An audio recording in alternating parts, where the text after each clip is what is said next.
अस्सलाम वालेकुम। I am Iqra, a third year medical student. आज से हम एंटीबायोटिक स्टार्ट करें। ये नोट्स मैंने कैटसन से बनाए हैं। आप चाहें तो खुद भी नोट्स बना सकते हैं, नहीं तो मैं लास्ट पर इसकी फुल पिक्चर शेयर कर दूंगी। चलिए शुरू करते हैं। सबसे पहले हमारे पास penicillins. Penicillins beta lactam antibiotics होती हैं। बीटा लैक्टम मीन्स इनके स्ट्रक्चर में बीटा लैक्टम रिंग होती है। इनका स्ट्रक्चर मैं स्क्रीन पर शो कर दूंगी। उसके अलावा ये सेल वॉल सिंथेसिस इनहिबिटर्स होती हैं, मतलब कि ये बैक्टीरिया की सेल वॉल की सिंथेसिस नहीं होने देते। उसके बाद हमारे पास आती है इसकी क्लासिफिकेशन और रूट ऑफ एडमिनिस्ट्रेशन कि हम इसको कैसे कैसे दे सकते हैं, ओरल, इंट्रावेनस या इंट्रामस्कुलर। सबसे पहले है नेचुरल पेनिसिलिन्स। नेचुरल पेनिसिलिन्स में benzyl penicillins, benzyl penicillins, penicillin G, ये सबसे इंपॉर्टेंट है। इसको हम इंट्रावेनस भी दे सकते हैं और इंट्रामस्कुलर भी दे सकते हैं। उसके बाद है हमारे पास फिनोक्सीमिथाइल पेनिसिलिन, इसको पेनिसिलिन वी भी कहते हैं और ये ओरल देते हैं। फिर है प्रोटीन पेनिसिलिन और बेंजाथाइन पेनिसिलिन, ये इंट्रामस्कुलर देते हैं। फिर आ जाती हैं सेमी सिंथेटिक पेनिसिलिन्स, ये वेरी नैरो स्पेक्ट्रम होती हैं। नेचुरल पेनिसिलिन भी नैरो स्पेक्ट्रम थी, लेकिन ये वेरी नैरो स्पेक्ट्रम है, बहुत ही कम बैक्टीरिया को कवर करती हैं। इनको याद रखने के लिए हम सीलिन से याद रखेंगे। देखिए सबके लास्ट पे सीलिन है, मेथासिलिन, नेफिसिलिन, ऑक्सीसिलिन वगैरह। इनमें से मेथासिलिन आईवी होगी और डाइक्लोक्सासिलिन ओरल होगी। बाकी तीनों आईवी भी हैं और ओरल भी हैं। उसके बाद है broad spectrum penicillins. Broad spectrum में सबसे इंपॉर्टेंट है अमाइनो पेनिसिलिन्स। अमाइनो पेनिसिलिन में एम्पिसिलिन और अमोक्सिसिलिन है। अमोक्सिसिलिन सबसे इंपॉर्टेंट है, ये आपने दी भी होगी। अमोक्सिसिलिन को ओरल देते हैं, जबकि एम्पिसिलिन को ओरल, इंट्रामस्कुलर, इंट्रावेनस भी दे सकते हैं। उसके बाद ब्रॉड स्पेक्ट्रम में हमारे पास यूरिडोपेनिसिलिन्स और कार्बोक्सीपेनिसिलिन्स भी आ जाती हैं, लेकिन ये इतनी ज्यादा इंपॉर्टेंट नहीं है।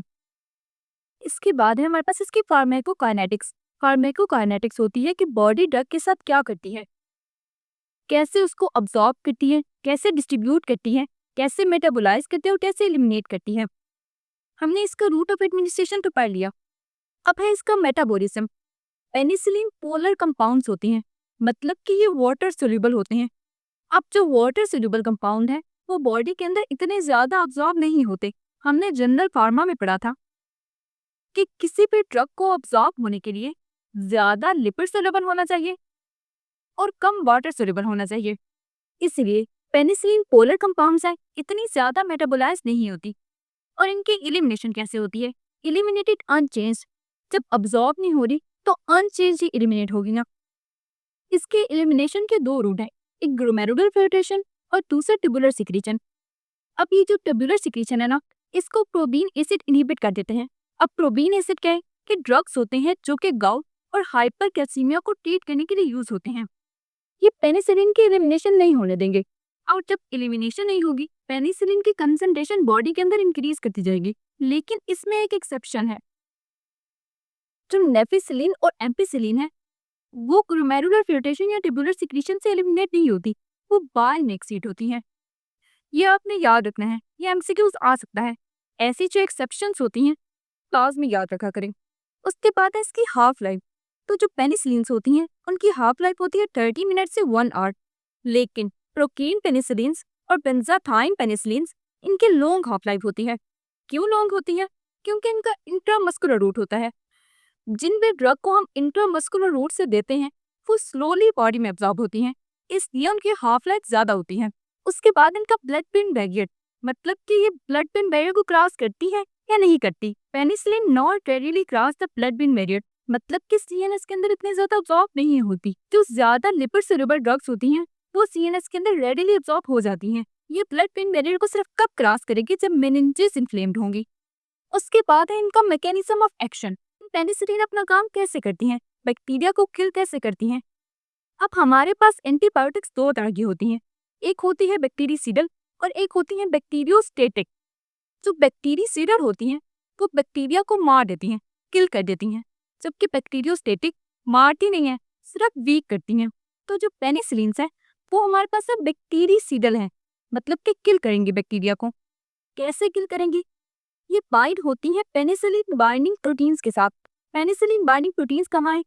ये बैक्टीरिया की साइटोप्लाज्मिक मेम्ब्रेन्स पे होती हैं, मतलब कि बैक्टीरिया उसके ऊपर साइटोप्लाज्मिक मेम्ब्रेन है उस पर लगी हुई है पेनिसिलिन बाइंडिंग प्रोटीन्स।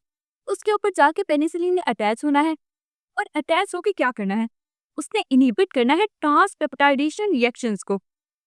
ट्रांसपेप्टाइडेशन रिएक्शंस क्या है? हमें पता है कि जो बैक्टीरिया की सेल वॉल होती है वो पेप्टिडोग्लाइकेन की बनी होती है।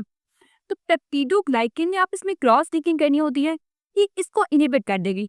पेनिसिलिन बैक्टीरिया के अंदर ट्रांसपेप्टाइडेशन रिएक्शन नहीं होने देगी। उसके अलावा ये एक्टिवेट करती है ऑटोलिटिक एंजाइम को।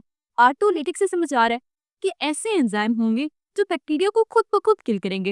ये इंक्रीज करती है एक्शन ऑफ ऑटोलिटिक एंजाइम्स, जिसकी वजह से होता क्या है, लेयन इन बैक्टीरिया से बॉल होती हैं और उसकी डेथ हो जाती है।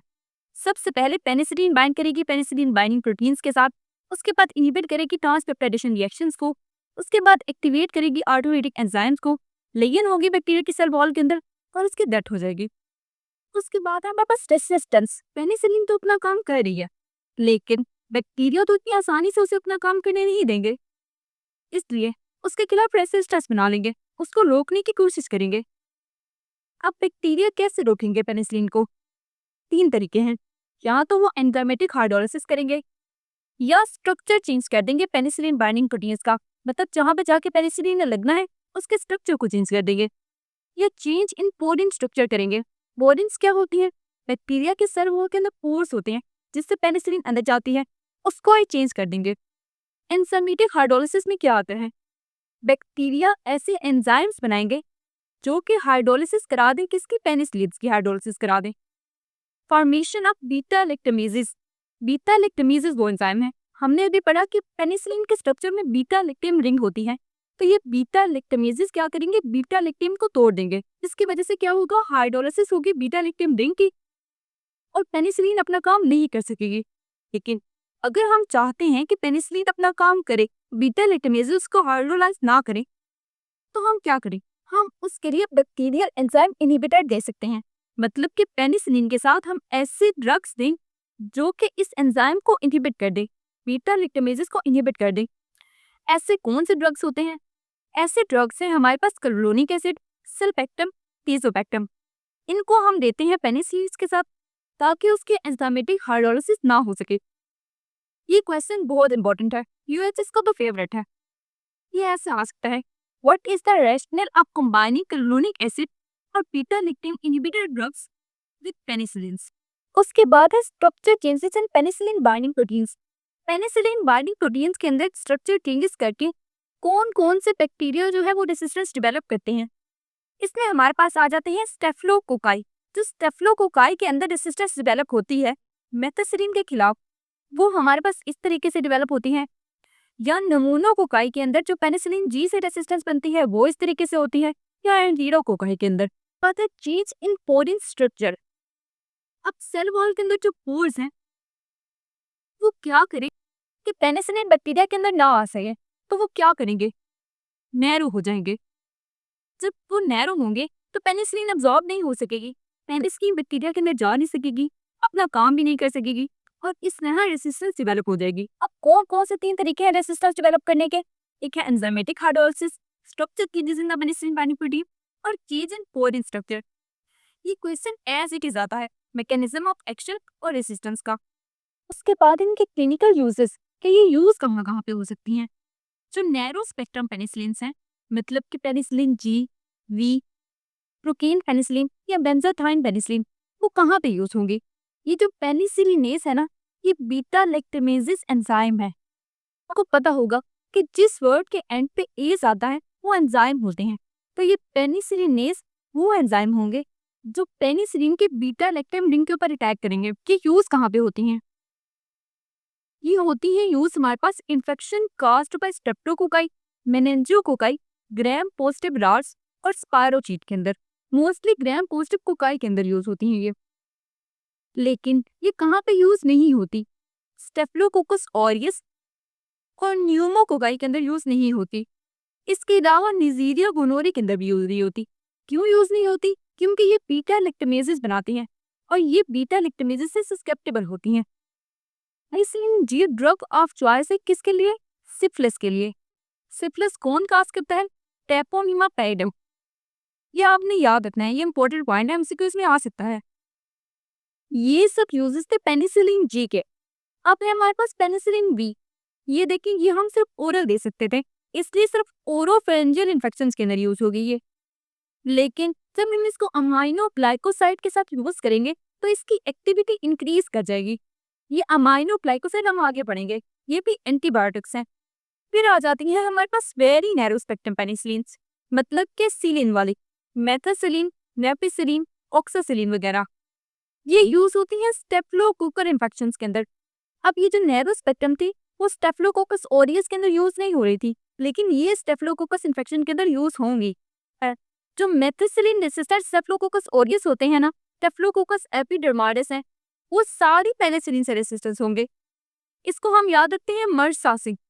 मर्सा आपने सुना भी होगा, मेथिसिलिन रेसिस्टेंट स्टेफ्लोकोकस ऑरियस या स्टेफ्लोकोकस एपिडर्माइडिस सारी पेनिसिलिन से रेसिस्टेंट होंगे। बाद में वाइडर स्पेक्ट्रम पेनिसिलिन, इसमें हमारे पास थी एम्पिसिलिन, अमोक्सिसिलिन, पाइपरसिलिन, टाइकारसिलिन वगैरह।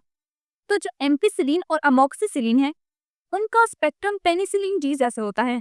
स्पेक्ट्रम मतलब कि बैक्टीरिया सेम होते हैं, जैसे कि इसमें थे स्ट्रेप्टोकोकाई, मेनिंजोकोकाई, ग्राम पॉजिटिव डॉट्स और स्पायरोकी। इसमें भी सेम वही बैक्टीरिया होंगे। साथ में ये एंटीरोकोकाई को भी कवर करती है, लिस्टीरिया को भी, ई कोलाई, प्रोटियस और मोरेक्सेला को भी। उसके बाद एंटीरोकोकल और लिस्टीरिया इन्फेक्शंस के अंदर भी यूज होती है अमाइनो ग्लाइकोसाइड्स के साथ। ये भी अमाइनो ग्लाइकोसाइड्स के साथ यूज होती है क्योंकि वो इसकी एक्टिविटी को बढ़ा देता है, और ये भी अमाइनो ग्लाइकोसाइड्स के साथ यूज होती है। मैं आपको अमाइनो ग्लाइकोसाइड का थोड़ा बता देती हूँ। ये जो अमाइनो ग्लाइकोसाइड्स होते हैं ना, इनकी एब्जॉर्प्शन के लिए हमें पेनिसिलिन की जरूरत होती है। इसकी एब्जॉर्प्शन अच्छी होगी, ये भी बैक्टीरियासिडल है, तो दोनों मिलकर बैक्टीरिया को अच्छे से किल कर सकेंगे। इसके बाद है हमारे पास पाइपरसिलिन और टाइकारसिलिन। ये यूज होते हैं ग्राम नेगेटिव रॉड्स के अंदर। अब ये जो तीनों थी ये हमारे पास ग्राम पॉजिटिव रॉड्स के अंदर मोस्टली यूज हो रही थी, या ग्राम पॉजिटिव कोकाई के अंदर। लेकिन पाइपरसिलिन और टाइकारसिलिन ग्राम नेगेटिव रॉड्स जैसे कि सूडोमोनास, एंटीरोबैक्टर, क्लेब्सिला वगैरह में यूज होंगी। ये भी सस्केप्टेबल टू बीटा लैक्टेमेजेस होती हैं, मतलब कि ये भी बीटा लैक्टेमेजेस एंजाइम से हाइड्रोलाइज हो सकती हैं। Use with beta lactamase inhibitor, इसलिए हम इनको यूज करेंगे बीटा लैक्टेमेज इनहिबिटर के साथ, जैसे कि कलोनिक एसिड या सिल्बैक्टम या डेजोबैक्टम। अब हमारे पास इसकी बस टॉक्सिसिटी रहती है कि इन ड्रग को लॉन्ग टर्म यूज करने से क्या साइड इफेक्ट्स हो सकते हैं। मेथिसिलिन की वजह से नेफ्राइटिस होगा। नेफ्राइटिस नेफ्रॉन से है, नेफ्रॉन किडनीज के अंदर होते हैं, और आइटिस जो यूज होता है वो इन्फ्लेमेशन के लिए यूज होता है। तो नेफ्राइटिस मतलब कि किडनी की इन्फ्लेमेशन या नेफ्रॉन की इन्फ्लेमेशन। उसके बाद नेफिसिलिन, नेफिसिलिन न्यूट्रोपीनिया काज कराती है। न्यूट्रोपीनिया न्यूट्रोफिल्स डिक्रीज होने को कहते हैं। न्यूट्रोफिल्स क्या है, वाइट ब्लड सेल्स होते हैं। एम्पिसिलिन क्या काज कराती है, मकुलो पॉपुलर रैश काज कराती है। फिर आ जाती है जनरल टॉक्सिसिटी, मतलब कि जो सारे ड्रग्स होंगी इसके लिए निमोनिक या हॉप पंच। एच से हीमोरेटिक एनीमिया, ए से एनाफाइलेक्सिस हो गया, लेकिन इसमें एल नहीं है। एफ से फीवर, ई से प्रोआइटिस मतलब कि severe itching, urticaria, itchy bumps on the skin. एन से हमारे पास होगा नेफ्राइटिस मतलब कि किडनी की इन्फ्लेमेशन, और जे से होगा जॉइंट स्वेलिंग के अलावा गैस्ट्रोइंटेस्टाइनल डिस्टर्बेंसेस भी कराते हैं। तो ये सिर्फ ओरल पेनिसिलिन से होगा, मतलब कि जैसे कि एम्पिसिलिन है।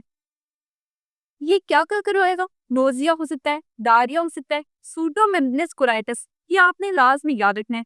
सूडोमेम्ब्रेनस कोलाइटिस क्या होता है, ये एक ऐसी बीमारी होती है जो कि एंटीबायोटिक्स की वजह से होती है।